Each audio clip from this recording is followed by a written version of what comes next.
Hello, good morning to all. तो कैसे हो आप सब लोग? आई होप अच्छे होंगे। तो मैं आ गया हूँ फिर से एक नई वीडियो के साथ। अभी इससे पहले हमने 10th क्लास की दो वीडियो कंप्लीट कर चुके हैं हम। पहली कॉन्सेप्ट क्लास एक्सरसाइज 1.1 की, और दूसरी 1.1 का सॉल्यूशन। ठीक है, सॉरी। तो आज हम उससे नेक्स्ट एक्सरसाइज 1.2 का कॉन्सेप्ट देखेंगे। ठीक है, जो भी 1.2 एक्सरसाइज 1.2 में कॉन्सेप्ट यूज होंगे ना, आज हम वही सीखेंगे। ठीक है, कौन कौन से कॉन्सेप्ट यूज होंगे। तो आज हम पढ़ेंगे बेसिकली इरेशनल नंबर के बारे में। ठीक है, तुमने 9th क्लास में भी पढ़ा होगा कि इरेशनल नंबर क्या होता है। ठीक है, जैसे आगे बढ़ते हैं। इरेशनल नंबर सबसे पहले तो आपको अगर कंटेंट पसंद आ रहा होगा तो इस चैनल को सब्सक्राइब कर लीजिएगा, कॉन्सेप्ट ऑर्बिट को। ठीक है, ताकि आपको नई नई वीडियो मिलती रहे और आप हमसे जुड़े रहे। ठीक है, अब देखो इरेशनल नंबर। इरेशनल नंबर क्या होता है? A number is called irrational number if it cannot be written in the form p by q, where p and q are integers and q is not equal to 0। मतलब देखो ये कहता है कि ऐसा नंबर जिसको हम p by q की फॉर्म में नहीं लिख सकते। ठीक है, जैसे देखो रेशनल नंबर क्या था, अगर हम पिछली क्लास में पढ़े, मैंने रेशनल नंबर बताया था ना क्या होता है। रेशनल नंबर वे नंबर होते हैं जिसको हम p by q की फॉर्म में लिख सकते हैं। ठीक है, और ये रेशनल इसका उल्टा होता है। ऐसा नंबर जिसको हम पी बाई क्यू की फॉर्म में नहीं लिख सकते वो कौन सा होता है? वो इरेशनल होता है। ठीक है, और पी और क्यू तो पता ही होगा आपको क्या होगा। पी क्यू क्या है? इंटीजर है। और क्यू जो है वो जीरो के इक्वल नहीं होना चाहिए। समझ में आया क्या होता है इरेशनल नंबर? अब इसके कौन कौन से, फॉर एग्जाम्पल √2, √3, √5 एटसेट्रा। ठीक है, और पाई, ये सारे क्या होते हैं? ये सारे होते हैं इरेशनल नंबर। ठीक है, तो बेसिकली कह सकते हो कि जो रूट वाले होते हैं ना वे इरेशनल नंबर होते हैं। ठीक है, लेकिन सारे रूट में जो होते हैं वे इरेशनल नंबर नहीं होते। ठीक है, जैसे फॉर एग्जांपल अब देखो √2 है, √3 है, √5 है, इनकी कोई स्पेसिफिक वैल्यू नहीं है। कोई एक एग्जैक्ट वैल्यू नहीं है। हमको एग्जैक्ट वैल्यू नहीं पता। √2 की एग्जैक्ट वैल्यू पता है आपको? नहीं पता। √3 की भी नहीं पता होगी, √5 की भी नहीं पता होगी। हाँ, अप्रोक्स वैल्यू होती है। जैसे √2 की अप्रोक्स वैल्यू होती है 2.14, सॉरी 1.414। ठीक है, √3 की अप्रोक्स वैल्यू, और ये आगे चलता रहता है। और √3 की अप्रोक्स वैल्यू होती है 1.732, ये भी आगे चलता रहता है। √5 की होती है 2.236, ये भी आगे चलता रहता है। ठीक है, तो इनकी ना हमको एग्जैक्ट वैल्यू नहीं पता, ये सारे अप्रोक्स में होते हैं। तो ये सारे क्या कहलाते हैं? इरेशनल नंबर कहलाते हैं। ठीक है, जैसे पाई भी क्या होता है ना, पाई की भी वैल्यू क्या होती है? 3.14 होती है ना, 3.14। और 22/7 होती है। ठीक है, तो ये क्या है? अप्रोक्स वैल्यू, एग्जैक्ट वैल्यू नहीं है ये अप्रोक्स वैल्यू है। ठीक है, तो ये कौन से हुए? इरेशनल नंबर हुए। ठीक है, अब अब आप बोलोगे कि क्या सर सारे रूट वाले जो नंबर होंगे, सारे रूट में क्या वे सारे इरेशनल होंगे? नहीं होंगे। देखो अगर मैं कोई एग्जांपल लूँ, √4, क्या √4 हमको एक स्पेसिफिक वैल्यू पे एक पर्टिकुलर वैल्यू देगा? हाँ देगा, 2 देगा। एक एग्जैक्ट वैल्यू हमको पता चल गई। देखो ये रूट वाला नंबर था, लेकिन जब हमने इसको रूट सोल्व किया तो हमको एक एग्जैक्ट वैल्यू मिली। तो जब हम किसी भी रूट वाला नंबर हो और उसको सोल्व करने पर हमको एग्जैक्ट वैल्यू मिल रही हो, तो इसका मतलब जो रूट वाला होगा ना वो इरेशनल नहीं होगा, वो रेशनल होगा। ठीक है, तो ये क्या है? ये रेशनल है। ठीक है, ऐसे ही √36, ये क्या है? ये भी हमको एक एग्जैक्ट वैल्यू दे रहा है। क्या दे रहा है? 6। भाई अब आप स्क्वायर रूट 36 को स्क्वायर 36 का स्क्वायर रूट क्या होता है? 6 होता है। 36 का स्क्वायर रूट क्या होता है? 6 होता है। तो इसने हमको क्या दे दी? एक एग्जैक्ट वैल्यू दे दी, नहीं दे दी? तो बस हमको एक एग्जैक्ट वैल्यू मिल गई। इसका मतलब क्या हुआ? ये क्या हुआ? ये एक रेशनल हुआ, ना कि इरेशनल। ठीक है, समझ में आया? अब जरा रूट टू नहीं दे रहा था एग्जैक्ट वैल्यू, तो इरेशनल ये भी नहीं, ये भी रेशनल, ये भी रेशनल, ठीक है। इन्होंने हमें एग्जैक्ट वैल्यू दी, तो इसका मतलब हम देखो इसके एग्जांपल से हमको पता चला कि सारे रूट वाले नंबर इरेशनल नहीं होते, सिर्फ वे होते हैं जो हमको एक एग्जैक्ट वैल्यू ना दे सके, ठीक है। देखो रूट तो ये भी थे दोनों, लेकिन क्या ये इरेशनल थे? नहीं, ये इरेशनल थे, क्योंकि इनका स्क्वायर रूट निकालने पर हमको क्या मिल रहा था? एक एग्जैक्ट नंबर मिल रहा था, ठीक है। समझ में आया? आगे बढ़े, ठीक है। अगर मैं और भी एग्जांपल लूँ ना, 49, √121 और √30, अब इनमें से बताना कौन सा इरेशनल है, कौन सा। 15 ले लेते हैं, कौन सा इरेशनल है, कौन सा इरेशनल है। देखो अगर 49 का अंडर स्क्वायर रूट निकालोगे तो 7 देता है, एग्जैक्ट वैल्यू होगी, तो ये क्या हुआ? इरेशनल हुआ। 121 का स्क्वायर रूट निकालोगे तो ये भी 11 देगा, एक एग्जैक्ट वैल्यू देगा, तो ये क्या हुआ? ये भी रेशनल हुआ, ठीक है। लेकिन जब √13 का स्क्वायर रूट निकालोगे तो हमको एग्जैक्ट वैल्यू नहीं देगा, तो ये क्या हुआ? इरेशनल हुआ। इसका भी ये भी एग्जैक्ट वैल्यू नहीं देगा, इसका मतलब ये भी इरेशनल हुआ, ठीक है। समझ में आया? आगे बढ़े, ठीक है। तो इरेशनल नंबर समझ में आ गया ना क्या होता है? ऐसा नंबर जिसको हम p/q की फॉर्म में नहीं लिख सकते, वो कौन सा? तो रेशनल होता है, ठीक है। देखो p/q की फॉर्म में अगर आपके दिमाग में आ रहा होगा ना कि, एक मिनट रुको, अगर आपके दिमाग में आ रहा होगा कि सर √2 को भी तो हम, क्या नाम है, p/q की फॉर्म में लिख सकते हैं। भाई हमने सीखा था कि कोई भी नंबर हो और इसके नीचे कुछ भी ना हो तो वन मान लिया जाता है, ठीक है। लेकिन एक बात समझने की कोशिश करो ना, इसकी हमको एग्जैक्ट वैल्यू नहीं पता ना। हाँ, ये 1.414 और ये चलता रहेगा, चलता रहेगा, ठीक है। इसका मतलब जो ऊपर वाला पार्ट होगा ना, ये पी जो वाला पार्ट होगा, ये हमेशा डेसिमल पार्ट होगा, क्योंकि हमको एग्जैक्ट वैल्यू मिलेगी ही नहीं। इसका मतलब जो ऊपर वाला पार्ट होगा ना, ये डेसिमल पार्ट में आएगा। और हमने सीखा था ना कि जो पी और क्यू क्या होता है? इंटीजर होता है। और इंटीजर क्या होता है? इंटीजर में ना ही फ्रैक्शन पार्ट आता है और ना ही डेसिमल पार्ट आता है, लेकिन यहाँ पे तो डेसिमल आ रहा है। अरे √2 को सोल्व करोगे तो डेसिमल में वैल्यू आएगी। समझ में आया? तो इसका मतलब ये तो हमको डेसिमल पार्ट दे रहा है, लेकिन हमने तो सीखा था कि इंटीजर जो होते हैं ना, वो डेसिमल और फ्रैक्शन पार्ट नहीं कैरी करते, लेकिन यहाँ तो कैरी कर रहा है। इसका मतलब इसको हम लिख ही नहीं सकते, ठीक है। समझ में आया? इसलिए हम इसको p/q की फॉर्म में नहीं ले सकते। बाकी ये देखो, रूट, जैसे हमने एग्जाम्पल लिया था ये वाला 49 का एग्जाम्पल लो, अंडर रूट स्क्वायर रूट, अगर 49 का स्क्वायर रूट निकालोगे तो 7 देता है। इसने हमको एग्जैक्ट वैल्यू दी, इसके नीचे 1 मान लिया जाता है, ये होगा p, ये होगा q। और देखो ये और p और q क्या होना चाहिए? इंटीजर होना चाहिए। देखो 7 भी एक इंटीजर और 1 भी एक इंटीजर है, इसमें कोई नहीं आ रहा डेसिमल पार्ट, इसमें सिर्फ इंटीजर आ रहे हैं, ठीक है। तो इसको हम लिख सकते हैं, इसलिए मैंने बोला कि 49 का जो स्क्वायर रूट होगा ना, ये रेशनल होगा, क्योंकि इसको हम p/q की फॉर्म में लिख सकते हैं। ऐसे इसको भी हम लिख सकते हैं, लेकिन इनको नहीं लिख सकते, क्योंकि इनको हमको एग्जैक्ट वैल्यू देगा नहीं, ये हमको डेसिमल वैल्यू देगा, ठीक है। आगे बढ़े,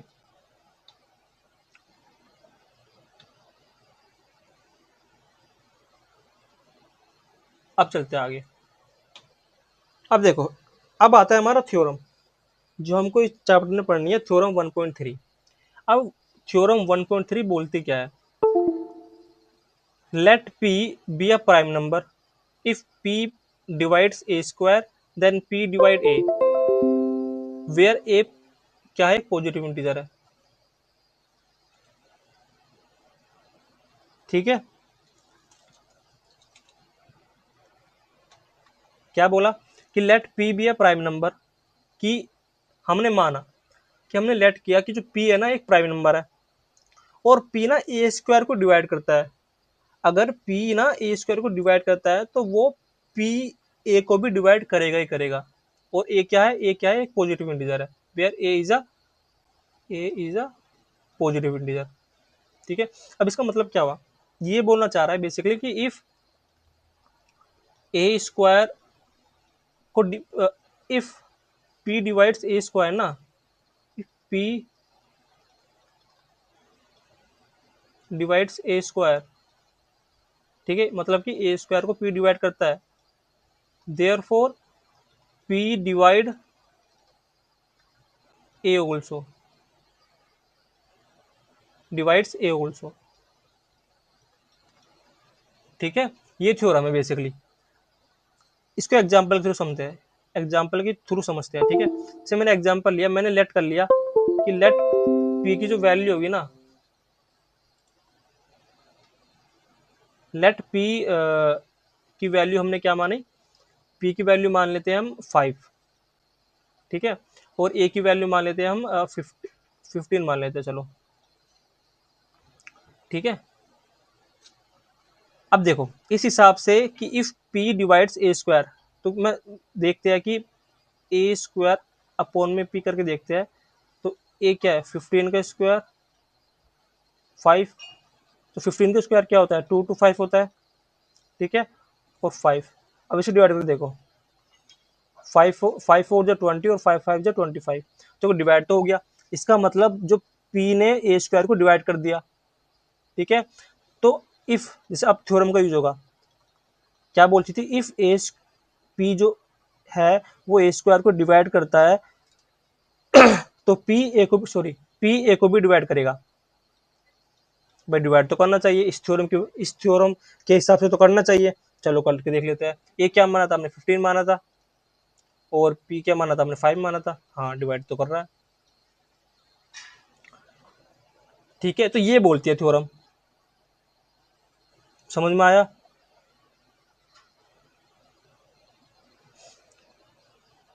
ठीक है, कि लेट माना कि पी एक प्राइम नंबर है और एक कोई से भी पॉजिटिव इंटीजर है, ठीक है। तो हमने देखा कि ए स्क्वायर, हमने पी 5 माना, ए माना 15, तो हमने देखा कि जो पी है ना वो ए स्क्वायर को डिवाइड कर रहा है, और इस थ्योरम के हिसाब से ए को भी डिवाइड करना चाहिए पी, हाँ हमने और सॉल्व करके देखा तो हाँ ये तो कर रहा है, ठीक है, समझ में आया।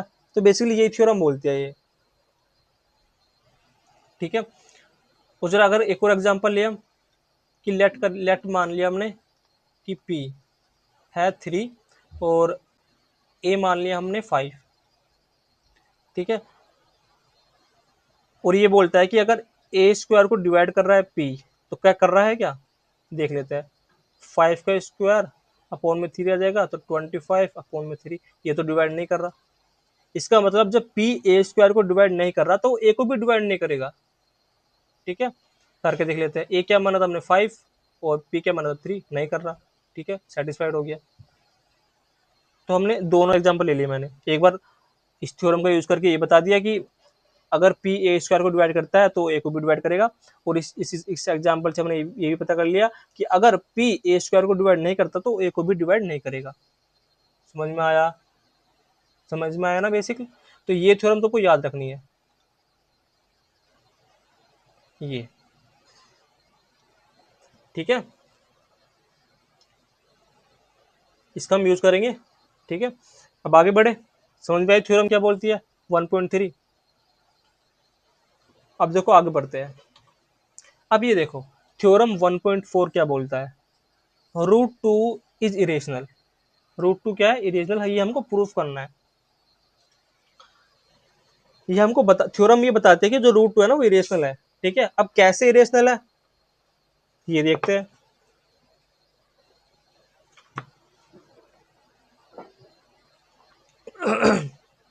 तब तक आप दिमाग लगाओ इसमें कि ये कैसे सोल्व होगा।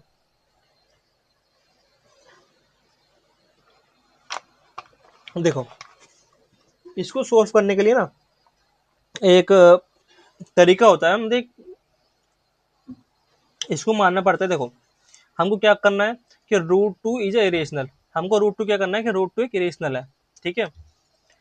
अब देखो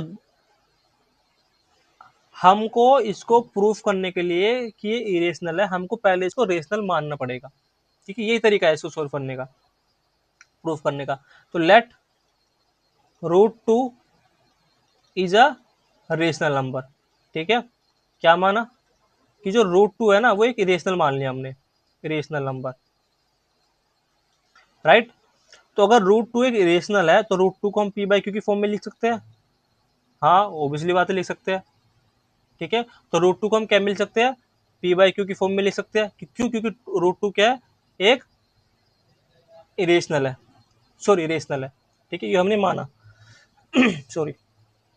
अब देखो मेन बात यहाँ पे आती है, मेन बात क्या आती है कि हमने जो सीखा था ना कि पी क्यू क्या होना चाहिए, एक इंटीजर होने चाहिए, भाई रेशनल नंबर में सीखा था ना, पी और क्यू क्या होने चाहिए, एक इंटीजर होने चाहिए। और एक और बात हम यहाँ पे सीखेंगे कि जो पी एंड क्यू होंगे ना, ये को प्राइम भी होने चाहिए, P and Q should be को प्राइम। को प्राइम मैंने बताया था ना, को प्राइम क्या होता है, को प्राइम वे दो नंबर होते हैं जिसमें एक के अलावा कोई कॉमन फैक्टर नहीं होता, ठीक है, एक के अलावा कोई कॉमन फैक्टर नहीं होता, वे को प्राइम कहलाते हैं। तो पी और क्यू क्या होना चाहिए, को प्राइम होना चाहिए, ठीक है, ये बात याद रखनी है, ठीक है। अब क्या करेंगे, हम करेंगे स्क्वायरिंग बोथ साइड, ठीक है, हम करेंगे squaring both side, both side, ठीक है। तो ये क्या होगा, ये टू हो जाएगा, ये पी की स्क्वायर हो जाएगा, ये क्यू की स्क्वायर हो जाएगा, ठीक है। हम इसको ऐसे करेंगे, टू इंटू क्यू स्क्वायर हो जाएगा और पी स्क्वायर हो जाएगा, ठीक है। इसको मान लेंगे हम इक्वेशन वन, ये क्या हुई हमारी, ये हुई हमारी इक्वेशन वन, ठीक है। अब देखो यहाँ पे क्या हो रहा है कि टू में ना, अब यहाँ पे ध्यान से समझना, टू में मैंने किसी भी नंबर की, हमको ये नहीं पता क्यू की क्या वैल्यू है, हमें नहीं पता, कोई बात नहीं, लेकिन हमें ये पता है कि टू में किसी की भी किसी नंबर की मल्टीप्लाई करने पर हमको पी स्क्वायर मिल रहा है, टू में किसी भी नंबर की मल्टीप्लाई करने पर हमको पी स्क्वायर मिल रहा है, इसका मतलब टू पी स्क्वायर को डिवाइड करता है। जैसे सपोज मैं एग्जांपल लेता हूँ, टू में अगर मैं थ्री की मल्टीप्लाई करूँ तो सिक्स मिल रहा है, टू में मैं थ्री की मल्टीप्लाई करूँ सिक्स मिल रहा है, इसका मतलब क्या हुआ कि टू में मैं किसी नंबर की मल्टीप्लाई करूँ सिक्स मिल रहा है, तो टू है ना वो सिक्स को डिवाइड कर सकता है, कर सकता है कि करेगा ही, टू सिक्स को डिवाइड करेगा ना, हाँ ऑब्वियसली करेगा, थ्री आएगा, ठीक है। एक और एग्जांपल ले लेते हैं, सपोज करो फाइव है, इनटू में हम कुछ नंबर हमें नहीं पता किस नंबर की मल्टीप्लाई कर रहे हैं, हमको 15 मिल रहा है, तो क्या फाइव 15 को डिवाइड करेगा, हाँ करेगा, ठीक है। तो ऐसे ही टू में हम किसी नंबर की मल्टीप्लाई कर रहे हैं तो हमको पी स्क्वायर मिल रहा है, तो टू पी स्क्वायर को डिवाइड करेगा, करेगा, ठीक है, समझ में आया, ठीक है। तो इसका मतलब टू जो है ना वो पी की स्क्वायर को डिवाइड करेगा, तो टू डिवाइड्स पी स्क्वायर। अब देखो, अब जो हमने थ्योरम सीखी थी ना 1.3, अब हम इसका इस्तेमाल करेंगे यहाँ पे, टू डिवाइड कर रहा है पी स्क्वायर को, इसका मतलब जब भी कोई प्राइम नंबर, टू एक प्राइम नंबर है, वो डिवाइड करता है पी स्क्वायर को, तो वो क्या मैं बोल सकता हूँ, therefore two divides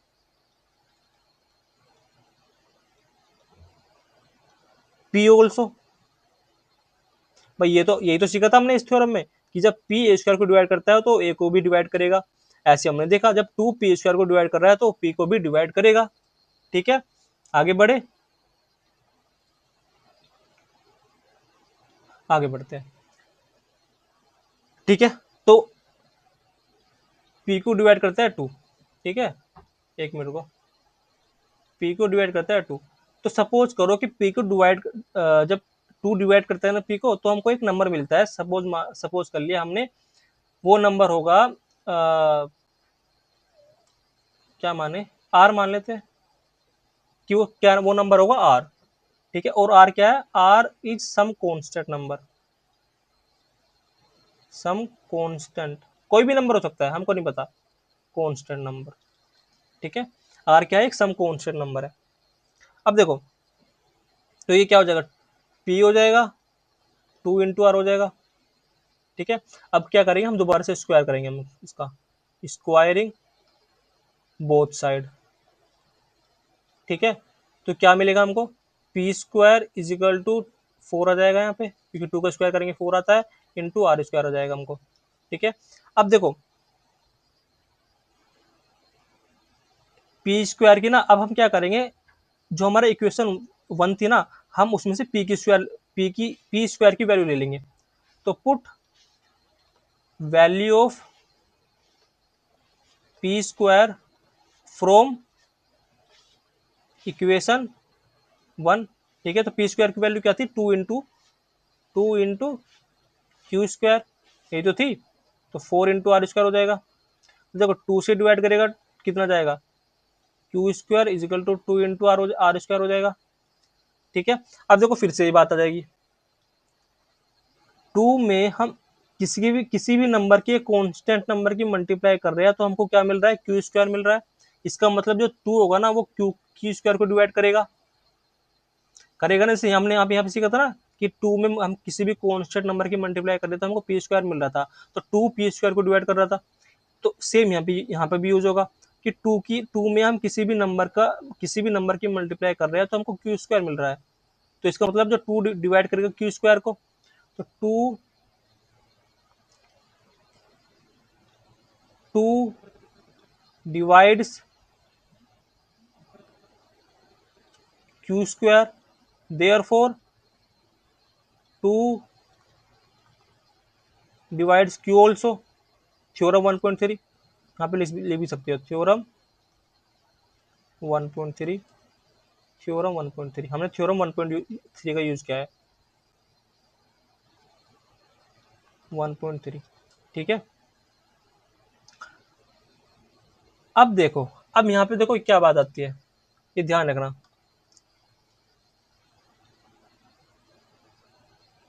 Q divide करता है पी को और क्यू डिवाइड करता है क्यू को क्यू को भी। तो 2 पी को भी डिवाइड कर रहा है और 2 क्यू को भी डिवाइड कर रहा है। इसका मतलब इन दोनों में कॉमन फैक्टर क्या निकल गया, 2 निकल गया। लेकिन हमने तो अभी ये सीखा था ना कि जो पी और क्यू होंगे ना वे कोप्राइम होंगे, पी और क्यू क्या होंगे, कोप्राइम होंगे। अगर ये रेशनल नंबर है इसका मतलब पी और क्यू क्या होगा, ये क्या होगा, ये कोप्राइम होंगे। और कोप्राइम नंबर क्या होते हैं, उनमें सिर्फ एक के अलावा कोई भी कॉमन फैक्टर नहीं होता। लेकिन यहाँ पे तो हमको एक और कॉमन फैक्टर मिल गया ना, 2। और 2 पी को भी डिवाइड कर रहा है, 2 क्यू को भी डिवाइड कर रहा है, इसका मतलब 2 क्या है, कॉमन फैक्टर निकल गया। लेकिन निकलना तो नहीं चाहिए था, अगर ये रेशनल नंबर होता तो निकलना तो नहीं चाहिए था, तो ये तो निकल गया। इसका मतलब जो हमने एजम्पशन माना था ना कि रूट टू रेशनल नंबर है, ये तो कॉन्ट्रडिक्ट कर गई बात। ठीक है, इसका मतलब जो हमने एजम्पशन माना था वो गलत माना था कि रूट टू एक रेशनल नंबर नहीं है। ठीक है, तो क्या क्या करेंगे हम कि we no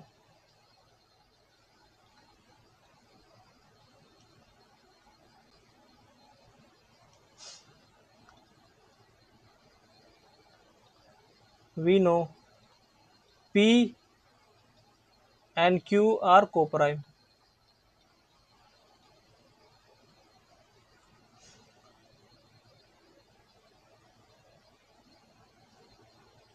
but 2 is a common factor of P and Q.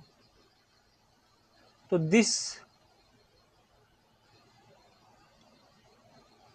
it contradict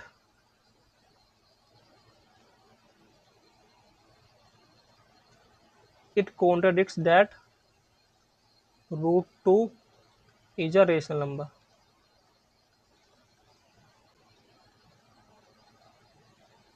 ठीक है, तो ये बात क्या करती है, कॉन्ट्रडिक्ट करती है कि रूट 2 है ना वो रेशनल नंबर है। तो आर अजम्पशन इज रॉन्ग।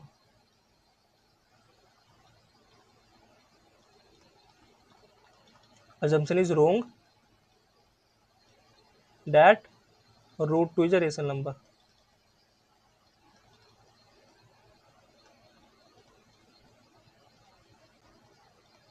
ठीक है, तो रूट 2 क्या है, root 2 is a irrational number,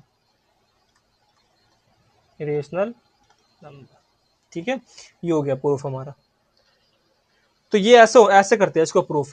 ठीक है, आई नो कंफ्यूजन हो रही होगी आपको।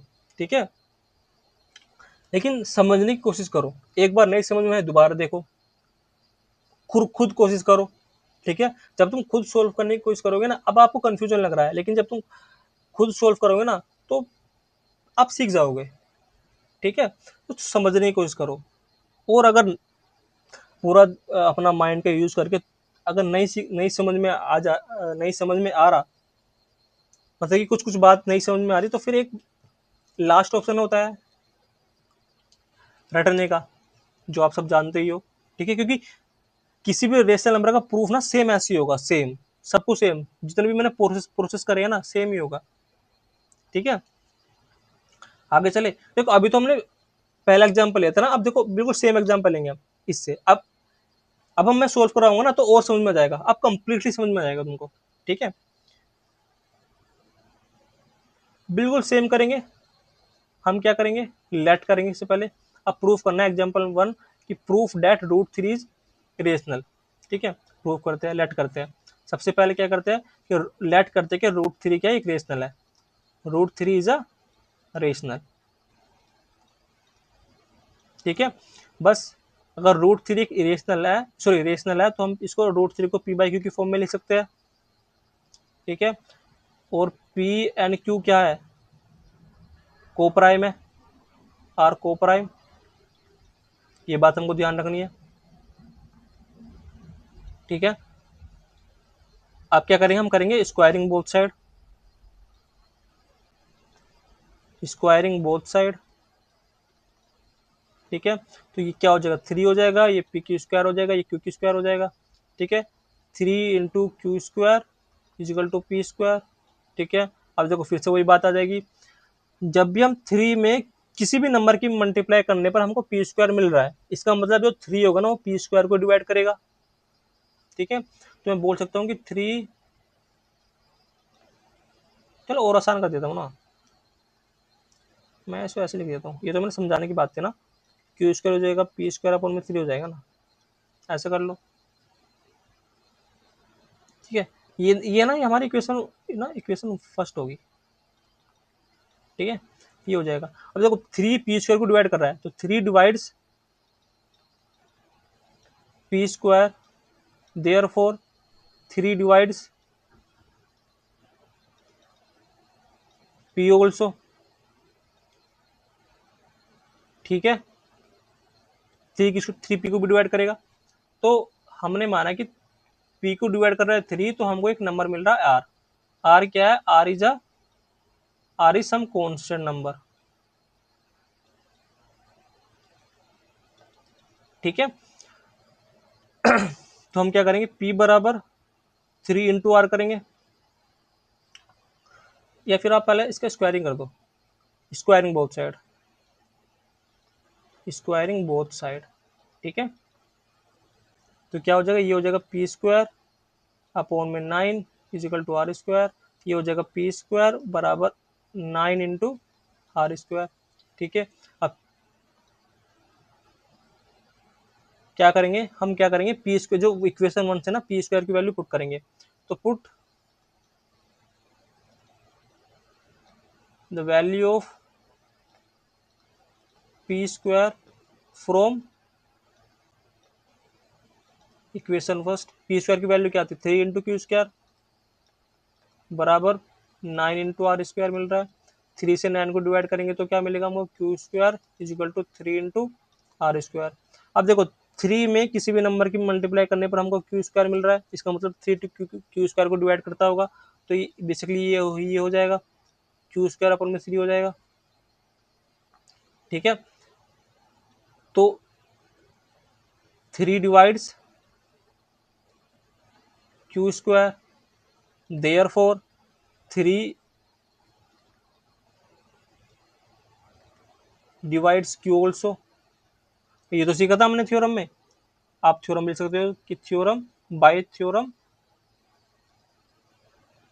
1.3। ठीक है, अब देखो यहाँ पे बात,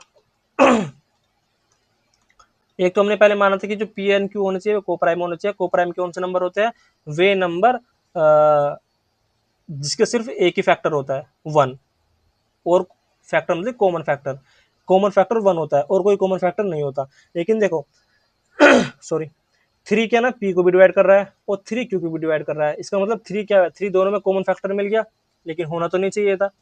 अगर ये रेशनल नंबर होते तो ये तो होना नहीं चाहिए था, सिर्फ एक कॉमन फैक्टर होना चाहिए था 1, लेकिन यहाँ पे तो हमको 3 भी मिल गया। इसका मतलब जो हमने बात मानी थी ना कि √3 जो रेशनल नंबर है, ये क्या है, कॉन्ट्रडिक्ट कर गई। ठीक है, P and Q should be co-prime,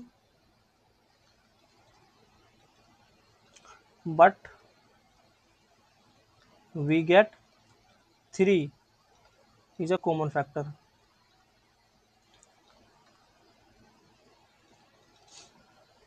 It means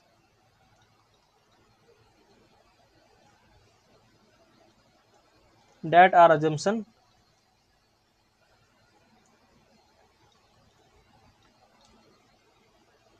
क्या थी कि assumption कि √3 is a rational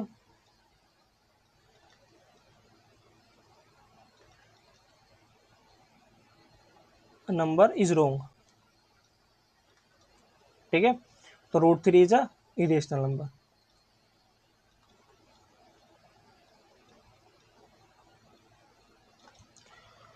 ठीक है, तो √3 क्या हुआ, ये इरेशनल नंबर हुआ। समझ में आया? सेम प्रोसेस होता है सोल्व करने का। ठीक है, आगे बढ़े।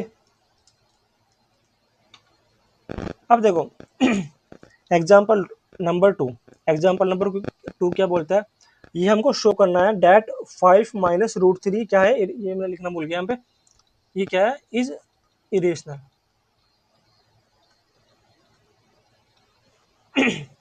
राइट, ये हमको शो करना है। तो इसको शो करने से पहले ना हमको कुछ बात पता होना चाहिए।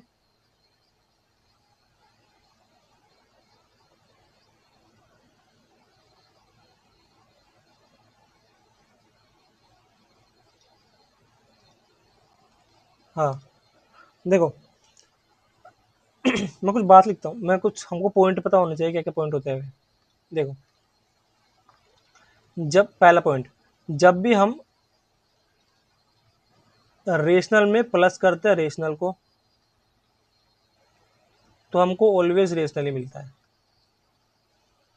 राइट, और तब हम अगर हम रेशनल में माइनस करते हैं किसी रेशनल को, तो भी हमको हमेशा रेशनल ही मिलता है। ठीक है, और अगर हम किसी रेशनल में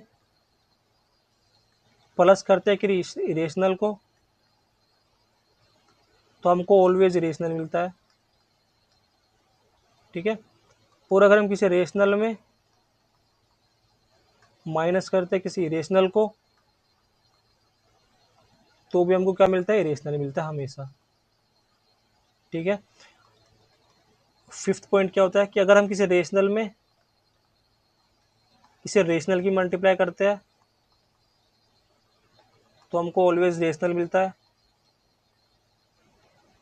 और सिक्स्थ पॉइंट क्या है कि अगर हम किसी रेशनल में मल्टीप्लाई करते हैं किसी रेशनल की, तो हमको हमेशा इरेशनल मिलता है। ठीक है, तो ये पॉइंट पता होना चाहिए हमको।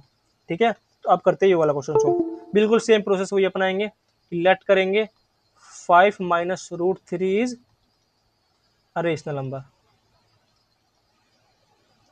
ठीक है, तो क्या मतलब 5 माइनस √3 को हम p/q की फॉर्म में लिख सकते हैं। राइट, तो ये 5 माइनस p/q इधर आ जाएगा और √3 इधर चला जाएगा। ठीक है, अब देखो ये 5 क्या है,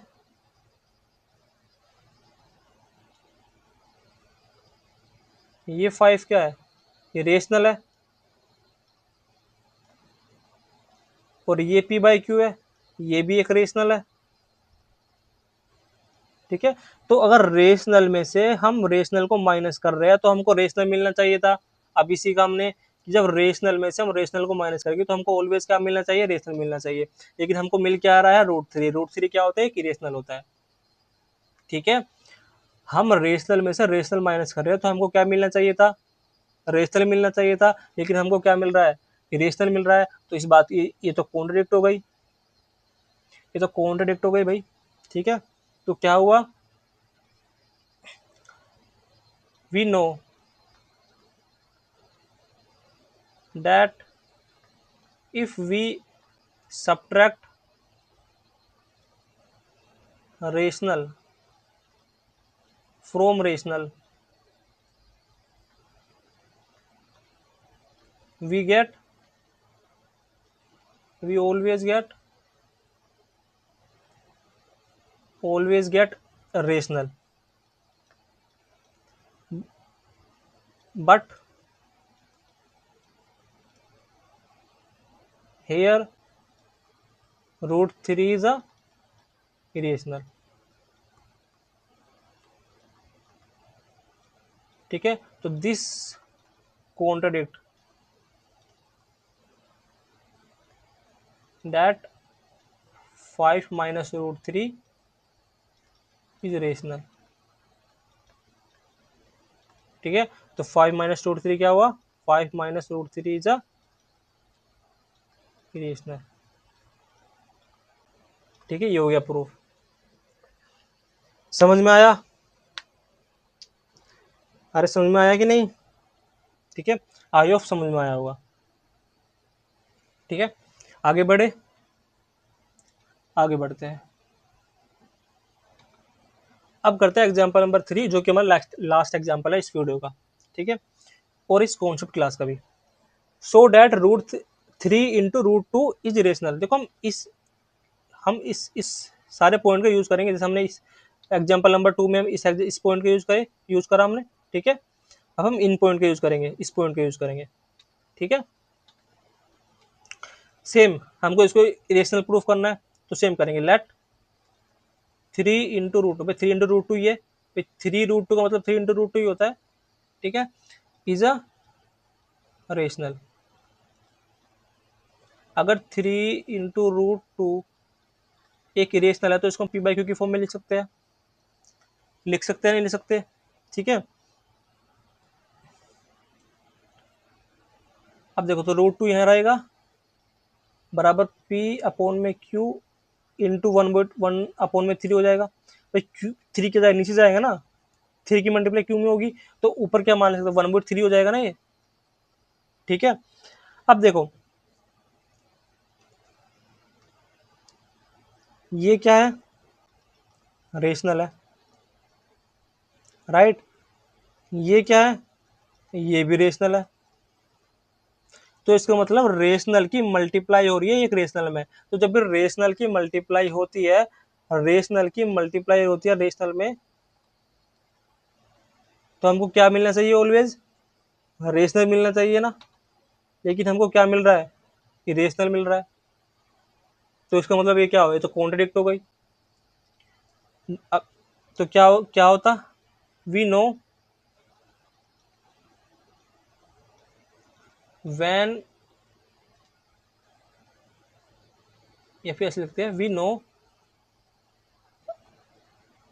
rational into rational always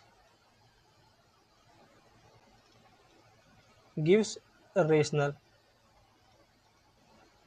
but root 2 is irrational.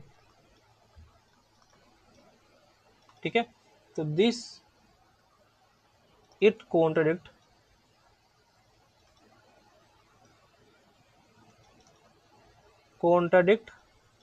that 3 root 2 is a rational. ठीक है, तो ये क्या हुआ कि 3 रूट 2 इज इरेशनल. ठीक है, ये हो गया, हमने प्रूफ कर दिया.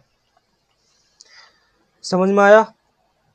ठीक है, अरे बोलो, समझ में आया कि नहीं? आई होप समझ में आया होगा. ठीक है, तो देखो ये हमारा लास्ट एग्जाम्पल था. अब देखो हमने क्या क्या सीखा इसमें.